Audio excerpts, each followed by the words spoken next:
Hello guys, welcome to my YouTube channel, Ma Victoria Breeze. Today I will bake a scones. Scones is a quick bread, and my ingredients will be 3 cups of self-raisins, 1 cup of raisins, half cup of icing sugar, 1 cup of double cream, and 1 cup of lemonade. It could be Sprite. And I have prepared 2 trays. And let's get started. We just mix all the ingredients in a bowl.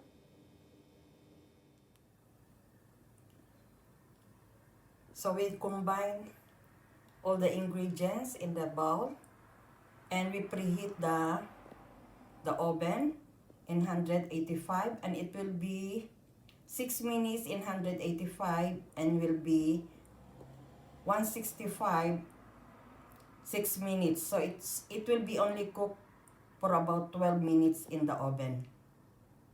So now it will be put on the work surface. Put a lot of flour. You just do flatten by using your hand. It's like the same as tikas like that. It's like 2 inches, and you will use this kind of cutter. This kind of cutter. You need to use a flour so it will not be stick.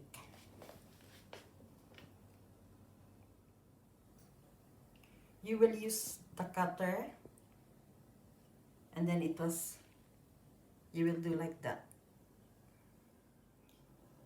So our scones is done and ready to put in the oven. So it was in the oven already. We'll timer for 6 minutes. So we done our scones, and we can put some jam or cream on that one. You need to cut and then put jam on it. Guys, I hope you like my video. Please don't forget to subscribe, like, comments, and share. And don't forget to click the bell button so you will be notified in my next video. Thank you once again. Bye-bye.